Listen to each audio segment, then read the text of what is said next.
In Hawaii, we attach a deep spiritual significance to the ha, the human breath.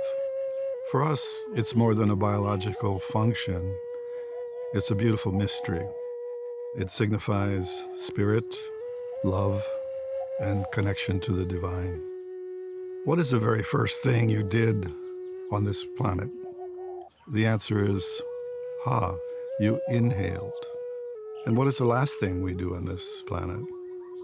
We exhale.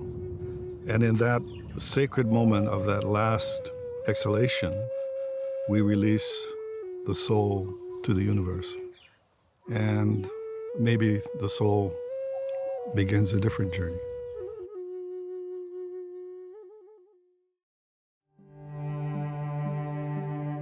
So as I was reflecting upon this prayer, I recalled a song. And the first verse goes, God who has called us over the waters and who is sung through the rush of wind and flame.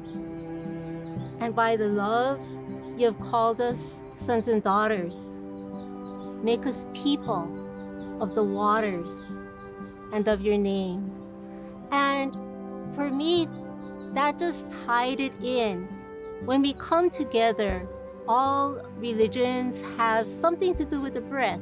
In the Indian tradition, we have the pranayama breathing. In the Muslim tradition, we use zikr as a way of calling on Allah, who, Allah, who. And then also in Christianity, we have the Jesus prayer. Lord Jesus Christ, in-breath, have mercy on me.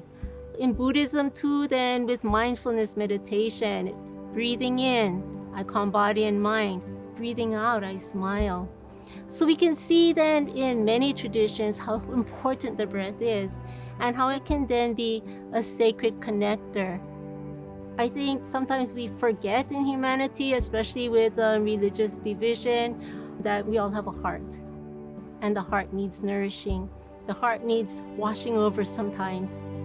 Just putting our feet into the water and then feeling the water then come and embrace us.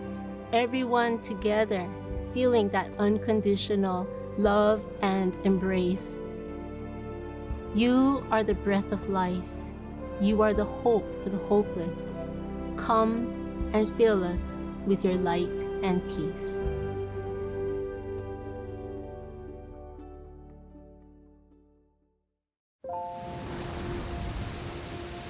He just loved the ocean, loved everything around it, loved being in it, loved, what it gave him. Back in '99, I came here for a surf competition and it was to surf pipeline, and my dream was always to surf pipeline, and paddled out there and met Tamayo surfing pipe. He was full of life. He made everyone feel super important, no matter who he was talking to, like the little granny staring at pipeline for the first time, or like his best friends. When he was younger, he was picked up by Rip Curl for professional surfing, and so then he ended up traveling the world for many years, and then he did a lot of TV shows and movies, and he loved being a ham and making people laugh, and he really took pride in his craft. Tamayo loved being a lifeguard. He loved his job and he was super passionate about it, and he was really, really good at it. Knowing that he might never come back in, I didn't take him for granted. You know what I'm saying? It's like someone with a really dangerous job, you like hug them really tight before they go to work every day. Here at home, the life of beloved city lifeguard and surfer Tamayo Perry will be celebrated this weekend. Tamayo Perry died last month after being bitten by a shark in waters off Malaikahana. The send-off was the most magical, most beautiful thing, and I'm super grateful for everyone that put in time and effort and money and being able to lift him up and honor him. He talked about going to heaven, how he couldn't wait to meet the king.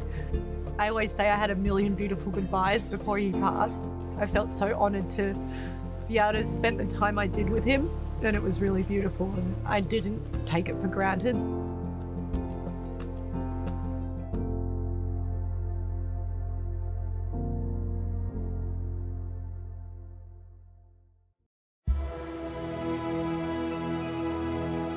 Corals are such interesting organisms. I mean, they're these living animals, and they're the foundation for our coral reef ecosystem, which provides for so much life in our oceans.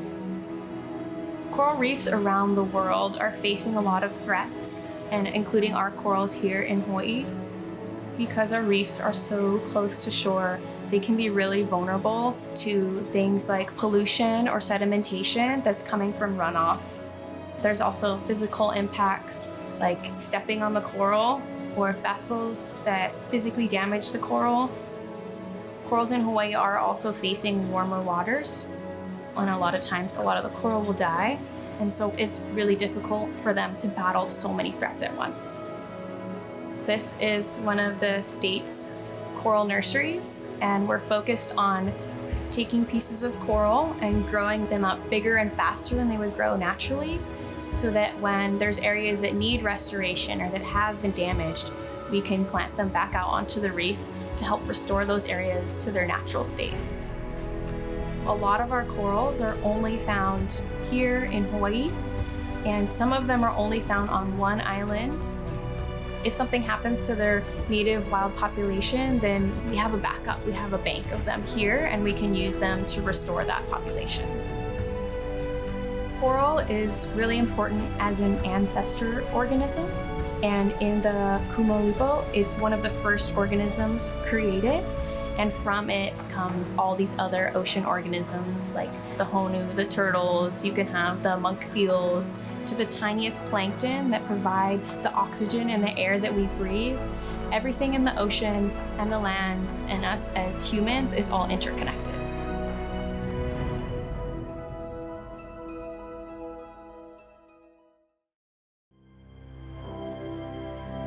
Memorial Day is one of those days that is bittersweet.